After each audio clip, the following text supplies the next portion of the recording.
Do you want to make money selling marketing automation to your customers? How do you price marketing automation and how do you convince customers to buy marketing automation from you? In this video, I want to talk about how to sell marketing automation to your customers, what customers want to see and when they spend money with you on marketing automation, and why customers are going to want to spend money with you as opposed to your competitors.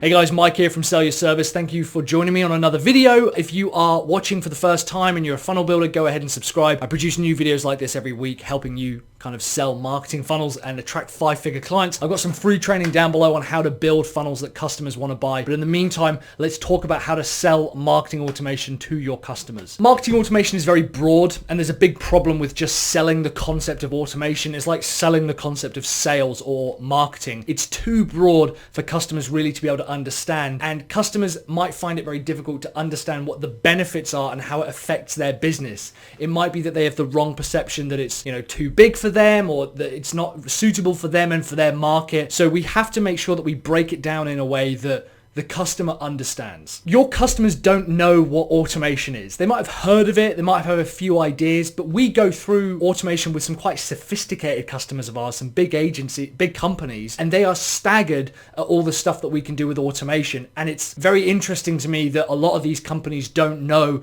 that this level of automation exists out there. So don't take for granted that your customers already know what marketing automation is and what the benefits are. And as marketers, sometimes we get a little bit confused about what the benefits are. Often we kind of say, oh, well, you can do split testing, or we can do dynamic customer interactions to send it when we want, or we can put up site messages on automation. It's like, well, I don't really know what any of that stuff is. I also don't know how it benefits me. Like, what's in it for me is what the customer's thinking. So don't take for granted again that your customers even understand what you're talking about when you talk about the features broken down inside automation. So how do we sell automation? Well, the biggest thing you need to remember is that automation is really designed to give people time back and increase productivity. That's the point of automation, is to take away the repetitive tasks and the processes that people are doing already. The easiest way for you to think about marketing automation is to think about, are they doing something already? Like maybe their sales guys are talking to their customers or prospects or leads, or they're nurturing them, or maybe they don't have the time to do that right now. That's where marketing automation comes into play. The easiest way for you to sell marketing automation is to say, well, how often do you write an email campaign and send it to your customers? And they'll say either we don't have the time to do that, or we do that but it's kind of sporadic. You're going to take a process that they're doing already and you're going to automate it and take the time and stress away of that activity away from them. In terms of some of the kind of nuts and bolts of what automation gives, this is something that I would lead with, is it minimizes customer loss and churn. If you can automate the marketing process between new prospect and new lead all the way through to sale, you're actually more likely to keep them on board as a customer using marketing automation. So the approach that you could take with your customers is, if you find that you are losing customers, you've got a relatively high churn rate, and you want to reduce that, and you want to reduce the number of customers that you lose either through refunds or just quitting or leaving the program, then you need to talk to us. Don't mention marketing automation. Remember, the first rule of selling marketing funnels is don't talk about marketing funnels. Another good way to look at marketing automation is to remember who would benefit from it. Customers that have got a scalable product are way more likely to benefit from marketing automation. If we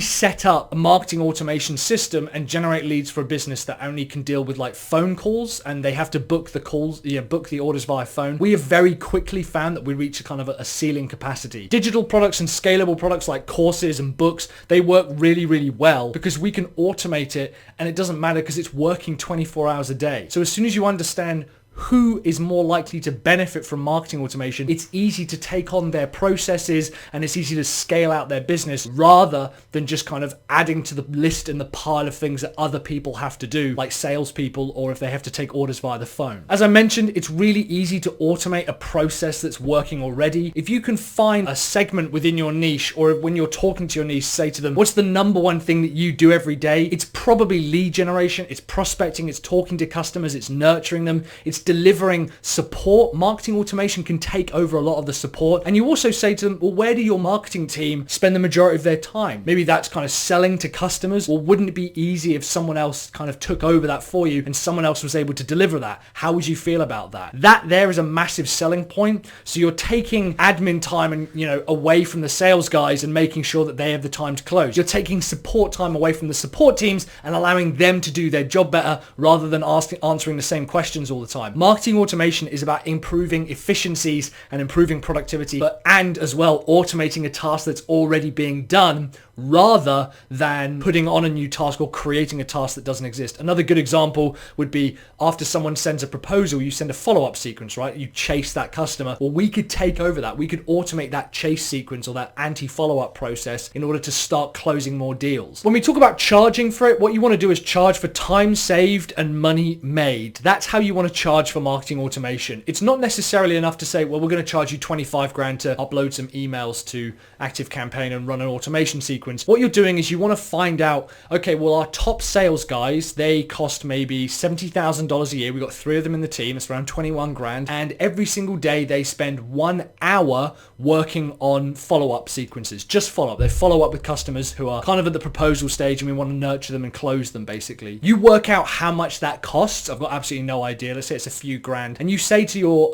customer, well, what if we could save you that time and money and your sales guys can go out there and do what they do best, which is closing deals or going out and finding new prospects, and we were taking care of that follow-up process. How would that sound? Your sales guys are going to love that as well. You want to find out where people are spending money now inefficiently and find a way for them to spend it more efficiently using marketing automation. Do you sell marketing automation to your customers? Let me know kind of the packages and the deals that you do. I'd love to read about that in the comments. Remember, I've got some free training down below on how to build marketing funnels that customers want to buy. If you enjoyed this video, give me a like. It really, really helps me out. It lets me know that the video was like kind of, a good subject. And if you've got any questions, just let me know in the comments down below. In the meantime, guys, thanks very much for watching. I'm Mike from Sell Your Service. I'll see you in the next video. Keep building those funnels. This is the end screen now, right, where we have, a couple of videos here. So I've got one up here on how to choose the right niche for your marketing funnel business. I've also got another little playlist down here on how to build marketing funnels for your customers, like all of the little tips and tricks that we run through. So you can just take your time, go ahead and click on one of these, kind of do that YouTube binge thing that people do and just keep going through the videos. And yeah, I'll see you on the next video. Cheers, guys.